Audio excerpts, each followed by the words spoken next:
अस्मद्गुरु परमगुरुर्पूर्णं श्रयामनं रामं पद्माक्षणादहरजित्तयेतरमरमापतिं वन्दे वन्दे वृन्दावनजनं वल्लवीजनवल्लभुक्तयन्ती भवन्तां वैजयन्ती कटनाचार्य कवितार्थे वेदान्ताचार्यवर्यो संसत्तां सदा हृदि प्रणामं लक्ष्मणं निःप्रतिगृह्णातु मामकं प्रसादयचेत्सूक्तिः स्वाधीनपञ्चां श्रुतिं विगाहे यामुनं तीर्थं साधु बृन्दावने स्थितं निरस्तजिह्मःस्पर्शे यत्र कृष्णकृदादरः ஆளவந்தாருடைய சரித்திரத்துல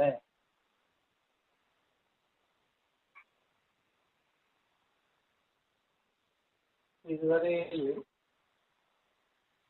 அவருடைய சரித்திரத்துல நாமும் ஆக்கி ஆழ்வான் ராஜாவுடைய சபையில் ஆஸ்தான இருந்தவருடைய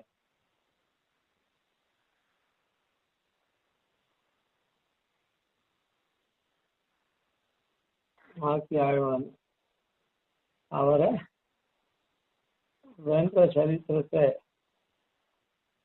அனுசந்தானம் பண்ணியிருக்கோம். அதனால அந்த ராணி என்னை ஆள வந்தீரோ அப்படின்னு சொல்லி ஆதரவு கொண்டா. அதனால இவருக்கு ஆள வந்தார்னு திருநாமம். அவரை எப்படி ஆள வந்தாரோ அது போல நம்ம எல்லாமும் இந்த சம்சாரத்துல நீள அப்படியே தொடர்ந்துட்டே வரமே. அப்படிப்பட்ட நம்ம தடுத்து ஆட்கொண்டு ஆள வந்து தடுத்து ஆட்கொண்டு பண்ணக்கூடியவரானதுனால ஆள வந்தார் அப்படின்னு அந்த திருநாமம், ராணியிட்ட திருநாமம் நமக்கெல்லாமும் அது சப்பிரயோஜனமா அந்த திருநாமம் இருக்கு அப்படின்றத பார்த்தோம். இந்த ஆளவந்தாருடைய விற்த்தாந்தத்துல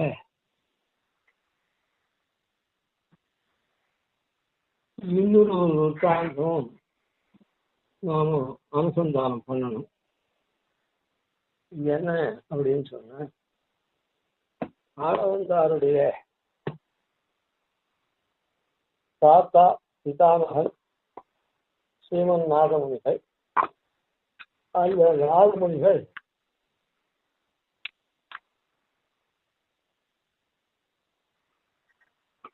நாதமுனிகளுடைய பூர்வர்கள்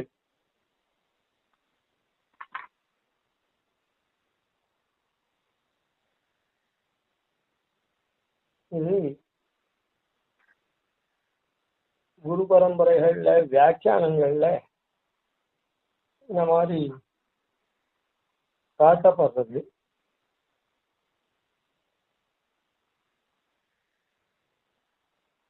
நாதமுனிகளுடைய பூர்வர்கள், அந்த பூர்வர்கள்னா அவ கண்ணன் யுகத்துல எழுந்திருந்த காலத்திலேயே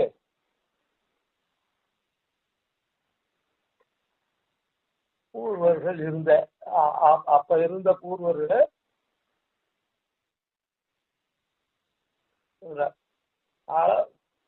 நாதமுனிகளுடைய காலம் இன்றைக்கு ஏறக்குறைய 1200 வருஷங்கள்.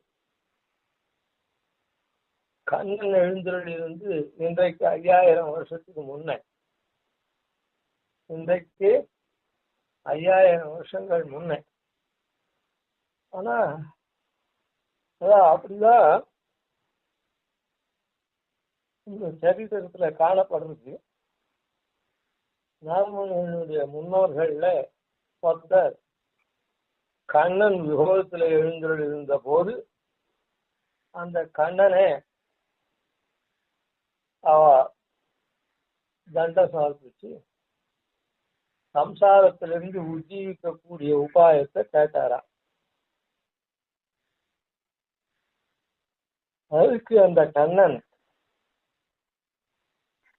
என்ன சாதிச்சார் அப்படின்னா, தன்னை போன்று ஒரு அக்ஷா விக்கிரகத்தை பண்ணி ஆராதித்து வாரும் அப்படின்னு கண்ணன் பெருமான் அருளினார். அந்த முன்னோர்கள ஒருத்தர் அதான் கண்ணனை கண்ண சமைச்சவர், அவரும் அப்படியே கண்ணனுடைய விக்கிரகத்தை ஆராதித்தார். கண்ணன் கண்ணனை போல ஒரு விக்கிரகம் பண்ணி ஆராதித்தார். அது அப்படியே குலக்கிரமமாக கிடைத்த அந்த கண்ணனை இவன் நாதமுனிகள் ஆராதித்தார். அதுக்கப்புறம் அவருடைய திருக்குமாரரான ஈஸ்வர பட்டாழ்வான் ஆராதித்தார். அதுக்கப்புறம் பின்னர் ஆளவந்தார் ஆராதித்தார் அப்படின்னு சொல்ற. இப்படி ஆளவந்தார் ஆராதிச்சுட்டு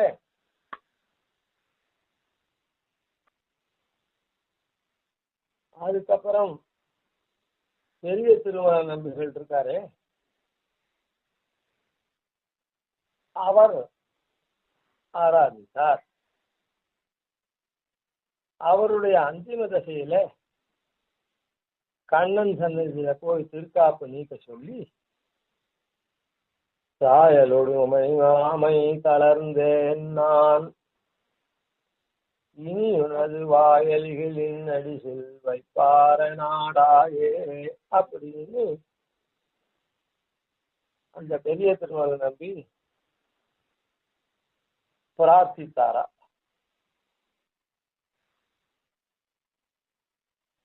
இப்படின்னு இந்த விற்த்தாந்தம்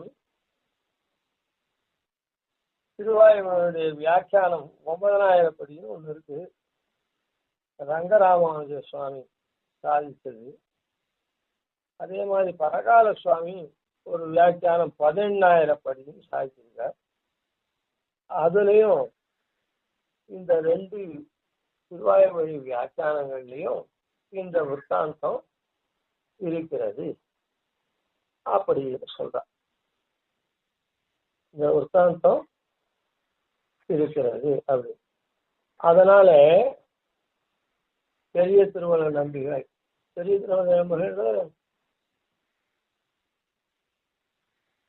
அந்த வம்சத்தை சேர்ந்தவர் தான்.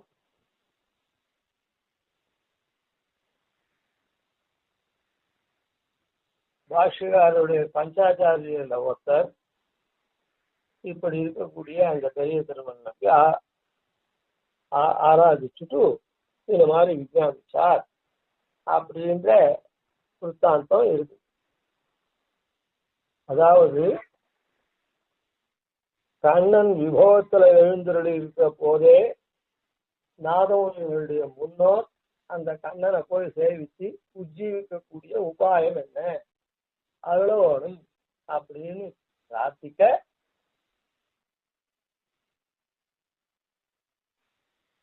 கண்ணன் தானும் என்ன சாதிச்சான்னா, என்னை போல ஒரு விக்கிரகத்தை பண்ணி நீ ஆராதிச்சுடுவா அப்படின்னு சாதிச்சுடாவும். அவரும் அப்படியே ஆராதிச்சு கண்ணனுடைய விக்கிரகத்தை எழுந்தருளை பண்ணி ஆராதிச்சதாகவும், அது அப்படியே குலக்கிரமமா ஸ்ரீமன் நாதமுனிகளை வந்து அடைஞ்சதாகவும், நாதமுனிகள் ஆராதிச்சு அவருடைய திருக்குமார ஈஸ்வர பட்டாழ்வான் ஆராதிச்சு, அதற்கு மேல ஆளவந்தார் ஆராதித்தார். அதுக்கப்புறம் பெரிய திருமலை நம்பி ஆராதிச்சு அந்திம தசையில சாயலுடைய மணிமாவை தளர்ந்தேன் நான், இனி வாயில்கள் இன்னடிசில் வைப்பாரே நாடாயே அப்படின்னு அவர் அந்த கண்ணனிடத்துல விஞ்ஞாபித்ததாகும். இந்த விற்த்தாந்தம் காணப்படுறது. இந்த விற்த்தாந்தம் இந்த இடத்துல பிரசங்காத் இந்த விற்த்தாந்தங்கள்லாம் இந்த சுவாமி தேசிகன் தனியனா அருள் இருக்காரு, அதுக்கெல்லாம் தேவையான விற்த்தாந்தங்கள். அதனால இங்க முதல்ல அந்த விற்த்தாந்தங்கள்லாம் தனியை பார்த்துட்டு வரோம். சரி, இப்போ இதுக்கு மேல ஒரு விற்த்தாந்தம். இப்போ ஸ்ரீ சன்னதி இருக்குதே, ஸ்ரீ சன்னதியே இல்ல பிரதான ஆராத்திய தெய்வம் ஸ்ரீ லக்ஷ்மி நரசிம்மன் மாலோலன். எல்லா இடத்துலையும் சபரிவாரமா மாலோலன் சஞ்சாரம் பண்ணி ஊர் ஊரா போய் அங்கங்க ஒரு இடத்துல அவன் கோவில் கொள்றான் மண்டபத்துல. அப்படி கோவில் கொண்டு திருவாராதனாதிகளை அந்த இடத்துல நடத்தினா எத்தனை நாளைக்கு அந்த ஸ்தல விசேஷத்துல ஆராதிக்கிறாளோ அத்தனை நாளைக்கு அந்த இடத்துல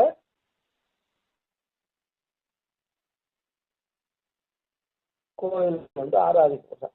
ஏத்தன் மத்தியில இன்னுத்தரங்க கண்ணன் அப்படின்னு நவநீத நடன் இருக்கார். அந்த நவநீத நடன் வந்து என்ன பண்ற, அங்கங்க டோலோத்சவம் அப்படின்ற வியாஜத்துல அந்த பிரதானமான மண்டபத்திலிருந்து வெளியில எழுந்தருளி வெறுமை பிரார்த்திக்கிற இடத்துல போய் திருவாராதனாதி எல்லாம் இல்லாம வெறுமை உஞ்சல் உற்சவத்தை போல கண்டறிஞ்சிட்டு திருப்பி எழுந்துருது. எப்படி கோவில்ல மூலவரோட உற்சவர் இருக்கார், ஒவ்வொரு உற்சவத்துக்கும் உற்சவர் எழுந்தருளி ஒவ்வொரு ஆஸ்தான மண்டபத்துல திருவாராதனம் கண்டு மறுபடியும் அந்த கோவில்ல மூலவரோட எழுதுறது. அது போல இந்த நுசும்மன் எழுதிருக்கானே அந்த மண்டபத்துல இருந்து பிரார்த்திக்கிற கிரகத்துக்கு டோலோத்சவம் அப்படின்ற உஞ்சல் உற்சவம் அப்படின்ற வியாஜத்துல அங்கங்க சமீபத்தில் இருக்கக்கூடிய அந்த ஊர்ல இருக்கக்கூடிய கிரகங்கள்ல போய் கண்டறி உபகாராதிகளை மாத்திரம் அம்சங்கி மங்களாட்சியாகி திருப்பி இங்க எழுதிடுற. அதான் இந்த உற்சவ ஸ்தானத்துல கோவில்லாம் உற்சவர் இருக்காரு, அந்த உற்சவ ஸ்தானத்துல இவர் வந்து அந்த மாதிரி பண்ற புரியுறதுக்காக. இந்த மாலோலன் இருக்காரு சன்னதியில, இவர் எப்படி இந்த சன்னதியில ஆராத்திய தெய்வமா வந்தார் அப்படின்னு சொன்னா எல்லாருக்கும் தெரிஞ்சுதான், எல்லாமே எல்லாருக்கும் தெரிஞ்சுதான். இருந்தாலும் ஒவ்வொரு பிரகடனத்துல ஒவ்வொருத்தர் ஒவ்வொன்று மூலமா விஷயத்தை விஞ்ஞாபிக்கிறதும் இன்னும் திரும்ப கேட்கறதுமா பண்ணிட்டு இருக்கோம். அந்த ரீதியில ஆதிவன்குரவ சுவாமி பிரம்மச்சாரியா இருந்து காஞ்சிபுரத்துல கடியாசனம்மாள் திருவடி வாரத்துல வேதாந்த காலக்ஷேமம் எல்லாம் பண்ணிட்டு இருக்கிற சமயத்துல அகோபில நுசும்மன் ஸ்வப்பனத்துல நீர் அகோபிலம் வர வேண்டியது அப்படின்னு நியமிச்சு, அப்படி அவர் வந்து தன்னுடைய ஆச்சாரியனுடைய நியமனம் எல்லாம் பெற்று அகோபிலத்துக்கு எழுந்துள்ளச்சு. நுசும்மனே ஒரு சன்னியாசி வேஷத்துல அவரை அங்கு வரவேற்று காஷாய பிரதண்டாதிகள் தான் வேஷ மந்திரங்களோட கொடுத்து சந்நிசிக்க பண்ணி, என்னையும் நீர் ஆராதிக்க வேண்டியது, ஊர் ஊரா எடுத்துட்டு போய் என்ன நீங்க ஆராதிக்க வேண்டியது, கிராமே கிராமே கத்வா பத கமலனதான் மாம் கிரஹித்வா அபிரசா அப்படின்னு நியமனம் பண்ணி அந்த நியமனத்தை சிரசா ஆதிவன்சோ சுவாமி ஏற்படுத்தி ஆசேத்து இமாச்சல பர்யந்தம் அந்த நிசுமனை ஆராதிச்சுட்டு கிராமக்கு ராத்திரமா சஞ்சாரம் பண்ணிட்டு லோகோத்ஜீவனத்தை பண்ணிட்டு இருக்கார். அதனுடைய தொடர்ச்சியில அந்த நுசுமனுடைய நியமனம் கொண்டு நிமித்த ஸ்வப்னாத்யைஹி அப்படின்ற ரீதியில அந்த எம்பெருமானுடைய திருவுள்ளத்தை நியமனத்தை அறிஞ்சு தங்களுடைய கடைசி காலத்துல அடுத்த ஆராதகராகவும் லோக குருவாகவும் விளங்கக்கூடிய இன்னொரு ஐசிங்கர்களை அவ நியமிக்கிறார். அப்படியே தொடர்ச்சியா வந்துட்டு அதுதான் எத்தடாட்சேண சர்வே வியஸ்தானாகத யோகினஹா ஸ்ரீசும்மதயா பூர்ணாஸ்தன்மேர் மங்களம் சதா அப்படின்னு ஆதிவன்சோ சுவாமி வைகோமா அந்த மங்களத்துல சொல்லப்படுது. இப்படி அவ சஞ்சரிக்கிற காலத்துல எல்லாரும் 74 சிம்மாசனாதிபதிகளுடைய வம்சத்துல வந்தவாழ்லாம் ஆதிவன்சோ சுவாமியுடைய சிஷ்யர்களாகி அவரிடத்துல கிரந்த காலக்ஷேபங்கள்லாம் அவ ஆச்சாரியம் பண்ணினாலும் கிரந்த காலக்ஷேபம் ஸ்ரீபாஷ்யாதி கிரந்தங்களை ஆதிவன்சோ சுவாமி இடத்துல பண்ணி எல்லாரும் இன்னைக்கு இருக்கக்கூடியவாள் எல்லாரும் ஆதிவன்சோ சுவாமி சம்பந்தம் பெற்றவர்கள் அது கீழே வரவர்களாக தான் இருக்கா. ஆதிவன்சோ சுவாமி மாத்திரமில்லை, சட்டபராங்குஷ சுவாமின்னு 6ஆம் பட்ட ஐசிங்கருடைய சம்பந்தம் பெற்றவாளாகவும் இருக்கா. ஏனக்கேன அதி அந்த நிசும்மனுடைய ஆராதகர்களாக இருக்கக்கூடிய முதல் பட்டமோ இல்லை 6ஆம் பட்டம் ஐசிங்க திருவள்ளிவாரத்திலேயோ சம்பந்தம் இல்லாத ஒத்துருமே கிடையாது. இதுல மணவாள மாமுனிகள் கூட ஆதிவன்சோ சுவாமி இடத்துல துரியாசிரம ஸ்வீகாரம், அதாவது சந்நியாசம் பெற்றார் அப்படின்றது தேசிகனுக்கு எப்படி குழலோகாச்சார் சீரண்டு தூப்புல் இந்த தனியனை சாப்பிட்டாரோ அது போல அப்படின்ற விற்த்தாந்தம் இருக்குதோ, அது சரித்திரம் இருக்கோ, அதை போல ஆதிவன்சோ சுவாமி கிட்ட அவர் சந்நியசித்தார், சந்நியாசத்தை ஆசிரமத்தை வாங்கினார், கற்றார் அப்படின்னு விற்த்தாந்தம் இருக்கு. சரி, இப்படி அங்கங்க திருமாளிகைகள்ல ஆதிவன்சோ சுவாமி அதான் பெருமாளை எழுந்துருளை பண்ணி வந்து ஆதிவன்சோ சுவாமி காலக்ஷேபம் சாய்க்கிட்டு இந்த 74 சிம்மாசனாதிபதிகளுடைய பரம்பரையில வந்தவர்கள்லாம்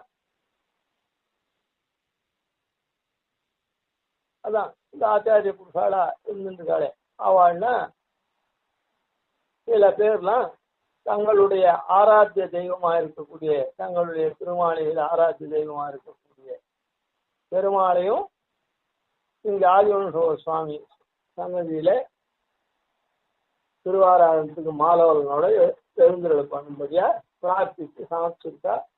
அதனாலதான் மாலாளனோட கூட பரிவாரங்களா 4 ஜீவேசத்து பெருமான்கள், அதாவது கோயில் திருமலை பெருமாள கோயில் யாதவாதிரி அப்படின்னு சொல்லக்கூடிய பெருமான்கள், பரிமளரங்கன், திருவட்டார் ஆதிகேசவன், ராமன், ஆண்டாள் ரங்கமன்னார், இப்படி திருக்குடந்த ஆறாமுதன், பூவராகவன், லட்சுமி வராகன், நாயக்ரீவன் இவாளெல்லாம் எழுதியிருக்கா மண்டபத்துல. அவர்களையும் சேர்த்து மாலவர்களோட கூட பரிவாரமா திருவாராதனம் கண்டருளை பண்ணிட்டு வர ஐசிங்கர்கள் அந்த அப்படியே பரம்பரையா. இதுல உற்சவஸ்தானத்துல மாலோலன் சபரிவாரமா மண்டபத்துல ஒரு இடத்துல கோவில் கொண்டு தொழுது 30 முன்னடி வணங்கி அப்படின்ற ரீதியில அபிகமன வித்யா சாயம் அபிகமனம் 3 காலத்திலையும்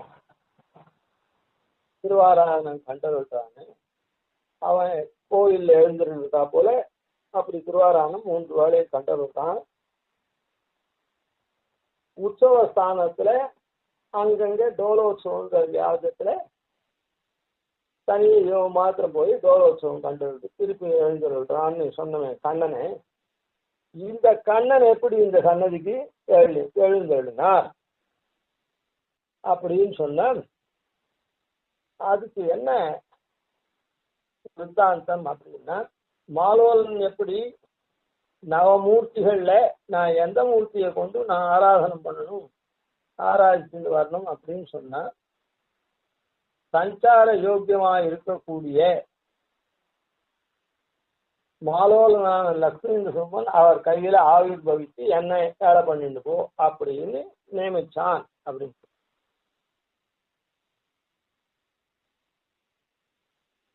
அதுபோல ஆதிவன்சடோப சுவாமிக்கு தொண்டனூர் ஏரியில அவர் அனுஷ்டானம் பண்ணிட்டு இந்த கண்ணன்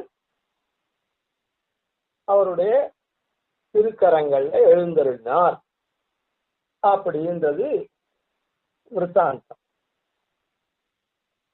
அதாவது இப்போ மடத்துல எழுந்திருக்க டோலை கண்ணன் ஆதிவன்சடோப சுவாமிக்கு தொண்டனூர் ஏரியில அனுஷ்டானம் பண்ணிட்டு திருக்கரங்கள்ல அவர் எழுதினார். இந்த கண்ணன் யார் அப்படின்னு சொன்னா, ஸ்ரீபாஷ்யக்காரர் ஆராதித்த கண்ணன் அப்படின்னு பெரும்பாலும் எல்லாரும் சொல்லக்கூடியது. இன்னும் கொஞ்சம் இதுவா இருக்கிறவா ஆளவந்தார் ஆராதித்த கண்ணன் அப்படின்னு. இப்ப இந்த இடத்துல நல்லா உற்று நோக்கணும். ஸ்ரீபாஷ்யக்காரர் ஆராதிச்ச கண்ணன் அப்படின்றதும், இப்போ 45ஆம் பட்டேஷங்கரே இவர் ஆளவந்தார் ஆராதிச்ச கண்ணன் அப்படியே இங்க தொண்டனூர் ஏரியில கிடைச்சிருக்காங்க. அதாவது ஆளவன் இப்போ இந்த விற்த்தாந்தம் இப்படி இருக்கு. இப்போ நாம ஆளவந்தாருடைய சரித்திரத்தை அனுசந்தானம் பண்ணமே, அந்த சரித்திரத்துல எப்படி முடியுது அப்படின்னு சொன்னா, நாதமுனிகளுடைய முன்னோர் கண்ணனுடைய விபவாவதாரத்துல பிரார்த்திச்சபடி கண்ணன் பிரார்த்திச்சதுக்கு கண்ணன் அருளினபடிக்கு ஒரு விக்கிரகத்தை எழுந்தருள பண்ணி ஆராதிச்சுன்னு வந்தார். அது குலக்கிரமமா நாதமுனிக்கு வந்து நாதமுனி ஆராதிச்சு அது அப்படியே ஈஸ்வர பட்டாழ்வான் ஆளவந்தார் ஆராதிச்சு பெரிய திருமலை நம்பிக்கிட்ட அவர் எழுந்தருளினார். பெரிய திருமலைகள் ஆராதனத்துக்கு விஷயமானார். அவர் தன்னுடைய கடைசி காலத்துல இனியது வாயில்கள் இன்னடிகள் வைப்பார நாடாயே அப்படின்ற ரீதியில பிரார்த்திச்சார். அப்படி அதனால பெரிய திருமலை நம்பிகளினுடைய ஸ்ரீபாதத்திலே ஸ்ரீமத் ராமாயணம் கேட்டருளினார் அப்படின்னு ராமானுஜனுக்கு பஞ்சாச்சாரத்தில் அவர் ஒருத்தர். ஸ்ரீமத் ராமாயணத்தெல்லாம் அவர் வந்து இவருக்கு போதித்தவர். அதனால இப்போ இந்த மடத்துல இப்போ எழுந்தருள் இருக்க கண்ணன் ராமானுஜன் ஆராதித்த கண்ணன் ஆளவந்தார் ஆராதித்த கண்ணன் அப்படின்னு சொல்றதுனால ஆளவந்தார் பெரிய திருமலை நம்பி அப்புறம் ராமானுஜருக்கு அங்க வந்துடுது. ராமானுஜருக்கு அந்த மடத்துல எழுந்தருளை பண்ணிட்டார். அந்த ராமானுஜன் அப்புறம் எப்படியோ கால விசேஷத்துல தொண்டனூர் ஏரிக்கு அவர் எழுதி அந்த தொண்டனூர் ஏரியில இவருக்கு கிடைத்தார் அப்படின்ற இந்த ஐதிகம். அப்போ இதனால ஆளவந்தார் ஆராதிச்ச கண்ணன்னு சொன்னதுனாலேயே இப்படி இந்த பரம்பரையில இந்த விற்த்தாந்தம் சொல்றதுனால ஆளவந்தாருடைய இதுல சரித்திரத்துல இப்படி சொல்லப்பட்டிருக்கிறதுனால இந்த கண்ணன் ஆளவந்தாருக்கு முன்ன நாதமுனிகள், நாதமுனிகளுக்கும் முன்ன பெரியோர்கள், அது கண்ணன் விபோகத்துல எழுந்தருளித்த போதே ஏற்பட்ட விக்கிரகம் அப்படின்றது இந்த ரெண்டு சரித்திரத்தையும் ஒன்னா சேர்த்து பார்த்தா கிடைக்கிறது. இந்த ரெண்டு சரித்திரங்களையும் ஒன்னா சேர்த்து அனுசந்திச்சா அதுல சேர்றது. ஆனா ஆளவந்தார் ஆராதிச்சது அப்படின்றது இந்த பரம்பரையில சன்னதி பரம்பரையில உண்டான சரித்திரப்படிக்கு அது தெரியுது. அந்த ஆளவந்தார் ஆராதிச்சது பாஷ்யக்காருக்கு எப்படி வந்திருக்கும் அப்படின்னா பெரிய திருமலை நம்பிகள் வரையில் வந்ததுன்னு அந்த சரித்திரத்துல பிரசித்தமா இருக்குது. பெரிய திருமலை நம்பிகள் யாரு அப்படின்னு சொன்னா பாஷ்யக்காரருக்கு ஸ்ரீமத் ராமாயணத்தை போதிச்ச ஆச்சாரியர், பஞ்சாச்சாரியோட ஒருத்தர். அதனால இன்னும் சொல்ல போனா பெரிய திருமலை நம்பிகள் மாத்துவரே அப்படின்னு சொல்லக்கூடிய விவகாரமும் இருக்கு. அப்படி இருக்கிறதுனால எது இருந்தாலும் அவர் ஸ்ரீபாஷ்யக்காரருக்கு ஸ்ரீமத் ராமாயணத்தை அருளின ஆச்சாரியன். அதனால அந்த பெரிய திருமலை நம்பிகள் தன்னுடைய கடைசி நாள்ல இனியுனது வாயிலையில் இன்னடிசில் வைப்பார நாடாயே அப்படின்னு சொன்னார். அந்த இன்னடிசல் அக்கார வடிசில் சொன்னேன் ஏறு திருவுடையான் இன்னு வந்திவ கொள்ளுங்களோ அப்படின்னு ஆண்டாள் சாதித்தாலே, நாறு நரும்பொழில் மாலிடும் சோழ நம்பிக்கு நான் 100 தடாவில் வெண்ணெய் வாய் நேர்ந்து பராவி வைத்தேன் 100 தடா நிறைந்த அக்கார அடிசில் சொன்னேன் ஏறு திருவுடையான் இன்று வந்திவ கொள்ளுங்களோ அப்படின்னு ஆண்டாள் சாதித்தாலே, அதன்படிக்கு கையில வெண்ணையே வச்சுருக்கக்கூடிய கண்ணனாகவும், ஏன்னா அக்கார வடிசில் மாத்திரம் சொல்லல, அவர் ரெண்டும் சொன்னார். 100 தடாவில் வெண்ணெய் வாயிலேந்து பராவி வைத்தேன் 100 தடா நிறைந்த அக்கார வடிசில் சொன்னேன் அப்படி. இங்க பெரிய திருமலை நம்பி என்ன பண்ணார் அப்படின்னு சொன்னா, இனியனது வாயில்கள் இன்னடிசில் வைப்பார நாடாயே அப்படின்னு சார். ஏன்னா அந்த அடிசிலை யார் சமர்ப்பிச்சா அப்படின்னு சொன்ன, ஆண்டாள் சொன்ன 100 தடா அடிசில ராமானுஜர் தான் சமர்ப்பிச்சார். அதனால இவர் ராமானுஜர் ஏற்கனவே கையில வெண்ணெய் வச்சுருக்கார். 100 தடா வெண்ணெய் இவருக்கு சமர்ப்பிக்கணும்னு நிர்பந்தம் இல்லை, ஆனவரதான் கையில வெண்ணெயை வச்சுருக்கான். அதனால இல்லைன்னா ராமானுஜன் 100 தடா வெண்ணையை சமர்ப்பிச்சிருக்கணும், அக்கார வடிகளையும் சமர்ப்பிச்சிருக்கணும். ஆனா இங்க ராமானுஜனுடைய விற்த்தாந்தத்துல, ஆண்டாள் ராமானுஜனுடைய விற்த்தாந்தத்துல என்ன சொல்லப்படுறது அப்படின்னு சொன்னா, ஸ்ரீபாஷ்யக்காரர் அந்த அக்கார வடிசல் 100 தடா அக்கார வடிசல இவர் தான் அவ வாயார சங்கல்பிச்சத்தை இவர் தான் சாட்சாத்தா சமர்ப்பிச்சவர். அதனால அண்ணன் அப்படின்னு அவ அனுசந்தானம் பண்ணா, கோதாகிரஜர் யாரு ராமானுஷன் அப்படின்னு அவருக்கு திருநாமம் வந்திருக்கு. பெரும்பூதூர் மாமுனிக்கு பின்னாள் வாழ்வே அப்படின்னு, ஏன்னா அவர் சொன்னதோடு சரி இவர் தான் அதை சமர்ப்பிச்சவர், காரியத்தை பண்ணவர். அதனால இப்படி அனுசந்தானம் பண்ணப்படுறார். அதனால இப்போ என்ன ஆகுதுன்னா, இப்படிப்பட்ட அடிசில் சமர்ப்பிக்க கூடியவரை நாடாயே அப்படின்ற ரீதியில ஆறுது. அதனால பெரிய திருமலை நம்பிகளினுடைய திருவாராயணத்துல இருந்த கண்ணன் ராமானுசனுக்கு வந்தார். அதனாலதான் ஆளவந்தாராராய்ச்ச கண்ணன் அப்படின்னு சொல்றாளே, அந்த சரித்திரத்துக்கு இது பொருந்தது.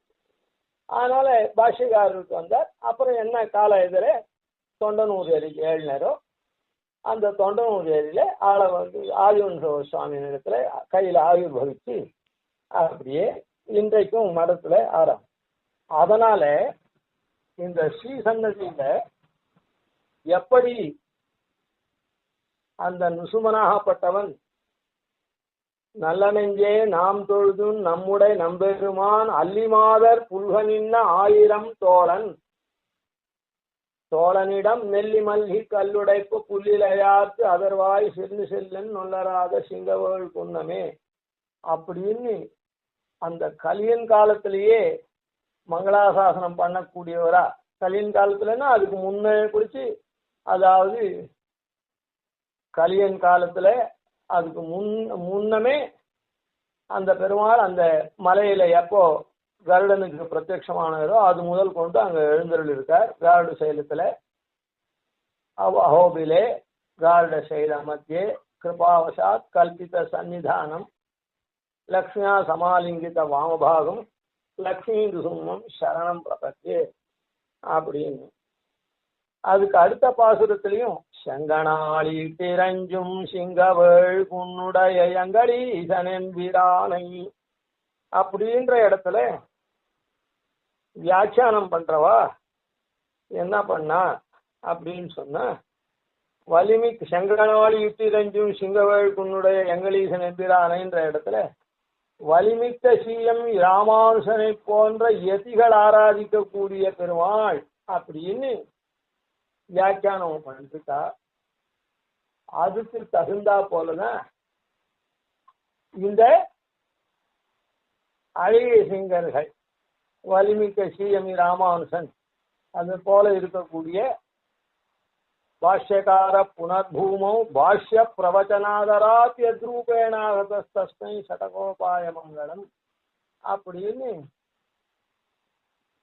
அந்த ராமானுசனுடைய மறு அவதாரம் போல இவா எழுந்தருளி இருந்து பாஷ்யாதி பிரவச்சனங்களையும் பண்ணி அந்த பகவானுடைய நுசுமுனுடைய திருவாராதனை பண்ணிட்டு வந்துருக்கா. லோகோஜீவனம் பண்றது, லோகோஜீவனத்தையும் பண்ணி அந்த திருவடி வாரத்துல எல்லாரையும் சமர்ப்பித்து பண்ணி இப்படி பல பேரையும் பல காலம் அவன் அனுகிரகித்தனாலதான் பிராட்டிக்கு சந்தோஷம் தாங்காம அன்று ஒரு நாள் சதுர்தச ராட்சசாலையும் அழிச்சு மகரிஷிகளுக்கு சுகத்தை ஏற்படுத்தின ராமனை கண்டு சந்திருஷ்டுவா சத்ருகந்தாரம் மகரிஷீனாம் சுகாவகம் பபுவஹிஷ்டா வைதேகி பத்தாரம் பரிசஸ்ததே அப்படின்னு சீதா பிராட்டி ஆலிங்கனம் பண்ணா போல இவன் வலிமிக்க சீயமி ராமானுசன் போன்ற எதிரிகள்னாலே ஆராதிக்கப்பட்டு நாள்தோறும் பலரை அனுகிரகம் பண்றதுனால சம்சாரத்திலிருந்து விடுவித்து மோட்ச ஈசாமின்னு சங்கல்பிக்கிறதுனால அந்த ஆனந்த பக்தியா அதனுடைய பிரவாக விஷயமா அவனை அணைக்கிறது என்ன, எடுக்கிறது என்ன, எப்பவுமே அவன் தொடர்ச்சியா இந்த மாதிரி சம்சாரத்தை ஒழிச்சு அவளுக்கு மோட்ச ஈசாமி சங்கல்பிக்கிறதுனால அப்படியே அல்லிமாதர் புல்கனே அப்படின்னு பிராட்டி எப்பவுமே ஆலிங்கனம் பண்ணிட்டுருக்கார். இப்படி சதுர்ணாம் புருஷார்த்தானாம் தாத்தான்னு 4 புருஷார்த்தங்களை கொடுக்கறதுக்கு 4 தோலை வச்சுருக்கான்னு சொல்றா போல இந்த இடத்துல பலரையும் கணக்கில்லாத கணக்கில்லாதவர்களுக்கு அனுகிரகம் பண்றதுனால 1000 தோழன் அல்லிமாதர் 1000 தோழன் அப்பவே மங்களாசாசனம் பண்ணப்பட்ட பெருமாள். இப்போ கலியினுடைய சந்தி காலத்துல முடிந்த உடனே ஆதிவன் அது ஆதிவன் மூலமா இந்த மாதிரி அனுகிரகத்தை திருவள்ளம் கொண்டு இந்த சன்னதி சம்பிரதாயம் சொல்லக்கூடிய வழியிலே பெருமாள் வந்து அதனாலதான் இது ஸ்ரீ சன்னதி சம்பிரதாயம் அப்படின்னு பிரசித்தம். அகோகலமட்ட சம்பிரதாயம் சாமானிய விவகாரம், பண்டித விவகாரம், அது ஸ்ரீ சன்னதி சம்பிரதாயம். அது அதனால இந்த ஸ்ரீ சன்னதியில எழுந்தருளிக்கக்கூடிய கண்ணன் எப்படி மாலோலன் வந்து கருடன் பிரத்யட்சமாக தேவே அப்பவே அங்க ஏழின பெருமாள் போல அங்க ஏழி இருந்து ஆதிவன் அதே மாதிரி கண்ணனுடைய விபவாவதார காலத்திலேயே நாதமுனிகளுடைய முன்னோர்களால எழுந்தருளப்பட்ட கண்ணன் நாதமுனி ஈஸ்வர பட்டாழ்வான் ஆள வந்தார், திருமல நம்பி ராமானுஷன், அதுக்கப்புறம் தொண்டனூர் ஏரி வழியா ஆதிவன் சுவாமி கிட்ட வந்து இப்ப நமக்கெல்லாம் சேவை சாதிக்கிறான் அப்படின்றது உள்ளங்கை நெல்லிக்கனி போல விளங்குறது. அதனால இந்த ஸ்ரீசன்னதியில் இருக்கக்கூடிய 2 எம்பெருமான்கள் இருக்காலே அந்த 2 எம்பெருமான்களும் பிரதான எம்பெருமான் முசுமல் அவனே இந்த மாதிரி இது பண்ண அந்த கஷேத்ராதி இவர் வந்து ஒரு உயர்ந்த திருமாளிகையில கண்ணனிடத்துல அத்தியந்த பக்திக்காளா இருக்கக்கூடிய திருமாளிகையில ஆயிரக்கணக்கான வருஷங்கள் ஆராதிக்கப்பட்டு அப்படியே இந்த சன்னதிக்கு எழுந்தருள்தான் அப்படின்றது சில மாதிரி. அவன் வந்து திவ்யதேச பெருமான், அவனை தொடர்ந்து பாகவதர் ஆராதித்த எம்பெருமான் ஒரு நாள் இல்ல 2 நாள்ல 4000 வருஷங்கள் கலிகாலம் தொடங்கத்துக்கு முன்னே துவாபர யுக அந்தியிலேயே கண்ணன் காலத்திலிருந்து பாகவதோத்தம குலத்துல அவன் ஆராத்திய தெய்வமாயிருந்து அப்படியே இங்கே மறுத்து அப்படின்ற இந்த பெருமையும் நாம தெரிஞ்சுக்கணும். மேல் விருத்தாந்தங்கள்ல அடுத்து அனுசரிக்கணும். கவிதார்த்திக சிம்ஹாய கல்யாண குணசாலினே ஸ்ரீமதே வெங்கடேஷாய வேதாந்த குரவே நமः. ஆதிவன் சடகோபாதீனி சிவஜான் பஜேனிஷம் ஸ்ரீரங்க பூர்வஷடஜித்வீசான பதாஸ்ரயம் ஸ்ரீவத்சவம் சதுலகம் வந்தே ஸ்ரீகிருஷ்ணதேசிகம்.